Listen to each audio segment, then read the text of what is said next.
Saya berkomentar di ruang rapat ini dalam rangka menanyakan karena warga saya butuh tahu.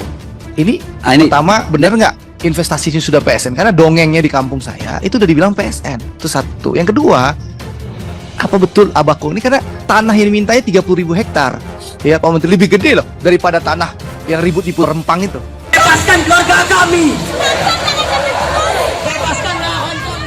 Dengarlah kami, rakyat miskin ini Pak. Kami rakyat kecil. Selain Pulau Rempang, warga Nagari, Air Bangis, dan Bidar Alam juga tuntut keadilan.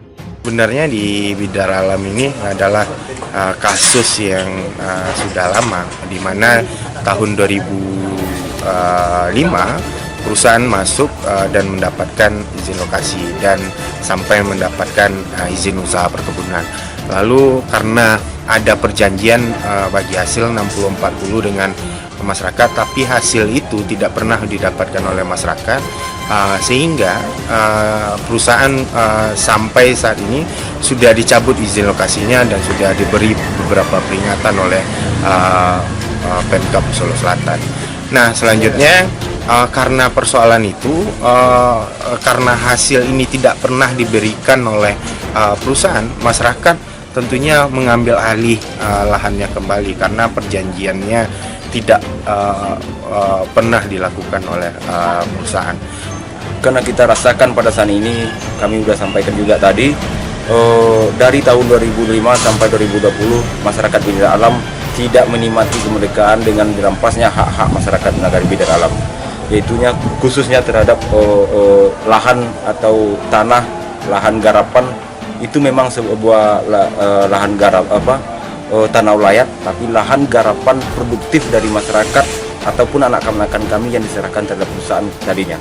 Jadi di sini kami selaku regenerasi ataupun selaku tokoh masyarakat sampai kemanapun akan kami perjuangkan. Nah, ini kami minta perjuangan ini, perjuangan kita bersama dan khusus lagi terhadap Polres Solo Selatan.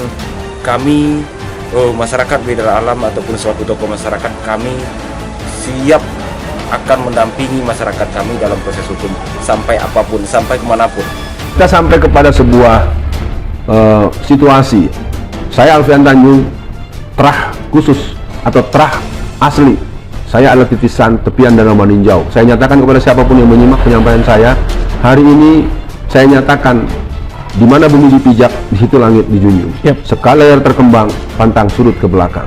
Harimau dan Salapan, Tuanku Imam Bonjol, Sumpah Marapalam akan menjadi semangat perjuangan tanah Sumatera Barat. Kami tidak akan pernah membiarkan situasi yang mengarah kepada bentuk-bentuk menakut-nakuti.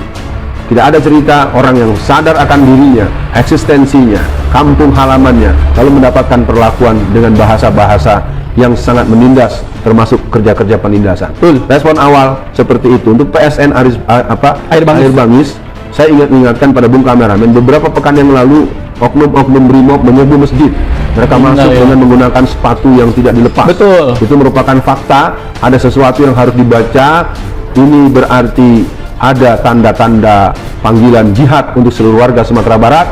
Mari baca nantasure, baca nantasire, pahami nantasire, tasure, tasire, tasurwa. Dibacalah sebaik-baiknya kepada seluruh masyarakat Sumatera Barat. Ini menuntut kita untuk bisa bersikap proporsional, fungsional, dan menghentikan langkah-langkah kaum imperialis kolonialis atas nama apapun. Jangan sampai investasi berdimensi invasi.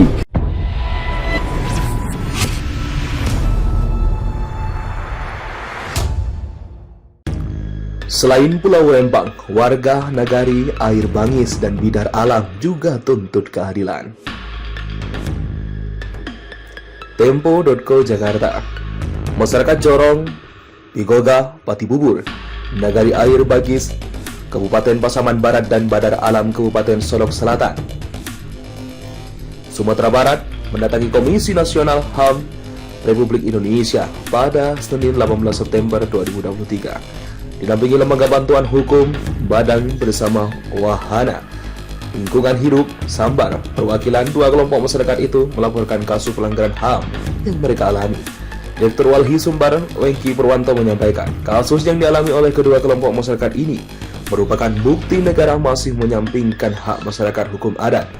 Klaim sepihak negara atas tanah kelola masyarakat adalah masalah yang tidak kunjung selesai.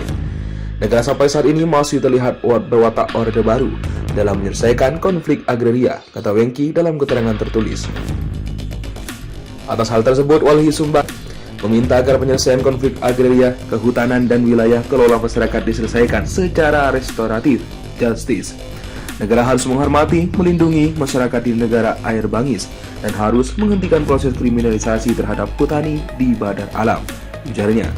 Konflik agraria yang dialami oleh Nagari Air Bangis muncul setelah pemerintah mencanangkan proyek strategis nasional pembangunan kilang minyak dan petrokimia di wilayah yang ditempati warga Nagari Air Bangis dan Nagari Batahan. Pembangunan itu akan dilakukan oleh PT Abaco Pasifik Indonesia milik pengusaha Emil Abbas. Gubernur Sumatera Barat, Mahyeldi Azharullah, mengeluarkan izin penggunaan lahan untuk proyek tersebut seluas 30.000 hektar pada 2021. Dari jumlah itu, menurut Walhi, 10.000 hektar diantaranya merupakan lahan budidaya pertanian masyarakat. Menurut Walhi, setidaknya terdapat 45.000 warga terdampak proyek tersebut. Sementara warga Badar Alam mengalami konflik agraria dengan PT Ranah Andalas Plang. PT RAB disebut menguasai tanah miliki masyarakat Nagari Badar Alam tanpa hak. Pada 2020, PT RAB mengadukan 2 orang warga Nagari Badar Alam ke kepolisian dengan tudingan mencuri. Koordinator Divisi Advokasi LBH Padang Diki Rafiki minta adanya pemulihan hak yang dilakukan oleh negara kepada masyarakat di negara Air Bangis dan Badar Alam. Selain itu, juga hentikan kriminalisasi yang dilakukan oleh penegak hukum kepada masyarakat. Diki menjelaskan, saat ini ada 6 orang petani di Badar Alam yang sedang ditahan Polres Solok Selatan dengan tuduhan pencurian sawit di kawasan kelola PT RAB. Padahal masyarakat tersebut hanya berusaha menuntut janji yang diberikan PT RAB. Lalu, perwakilan masyarakat dari negeri Air Bangis Partilian menyampaikan bahwa negara telah mengeklaim sepihak kawasan hutan produksi di wilayah kebun masyarakat. Selain itu, pihak kepolisian juga mengkriminalisasi petani dan perkebunan yang berpertahankan tanahnya. Masyarakat banyak yang ditangkap dan dibawa ke meja hijau, kata Partilian saat dihubungi Tempo. Selain itu, keberadaan izin hutan tanaman rakyat atau HTR yang dikeluarkan pemerintah juga membuat masyarakat resah. HTR tersebut juga tumpang tindih dengan wilayah kelola masyarakat. Kasus masyarakat negara Air Bangis dan Badar Alam ini menambah panjang konflik agraria saat ini. Pada awal bulan ini, bentrokan terjadi di Pulau Rempang, Batam, Kepulauan Riau setelah masyarakat di sana menolak relokasi untuk pembangunan PSN Rempang Eco City. Belum lama ini warga melakukan aksi unjuk rasa yang menolak adanya rencana pembangunan kawasan Rempang Eco City di Rempang, Batam. Pada aksi tersebut sempat diwarnai kericuhan, bahkan polisi sampai menembak gas air mata lantaran situasi yang tidak kondusif. Dalam kasus ini, warga menolak untuk direlokasi hingga menyebabkan bentrok dengan aparat. Sementara itu, Presiden RI Joko Widodo menanggapi kerusuhan yang terjadi di Pulau Rempang tersebut. Jokowi menyebutkan bahwa telah dilakukan kesepakatan bahwa warga yang direlokasi akan mendapatkan lahan dan pembangunan. Ya, itu komunikasi yang kurang baik.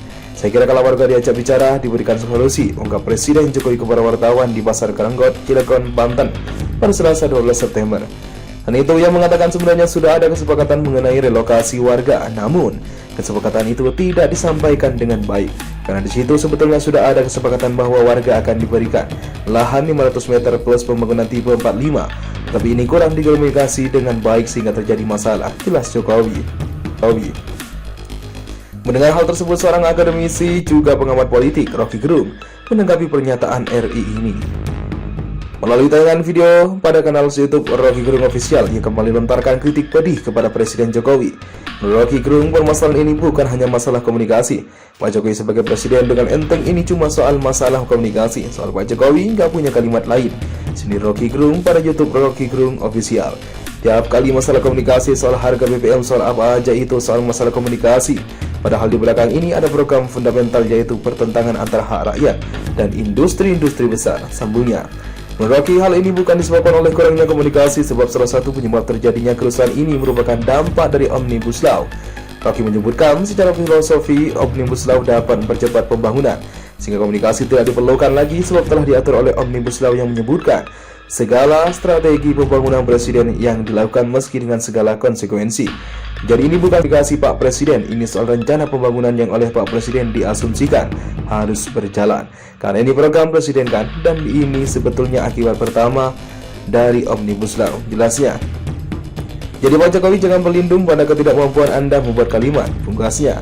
Sementara itu, Menteri Investasi atau Kepala Badan Koordinasi Penanaman Modal, Bahlil Lahadalia, sebagai orang yang ditugaskan Presiden Jokowi menangani konflik tersebut, mengungkapkan masalah ini dalam rapat kerja dengan Komisi 6 DPR RI pada Rabu 13 September. Konflik lahan dan kericuhan di Pulau Rempang, Batam disebabkan oleh 3 faktor utama.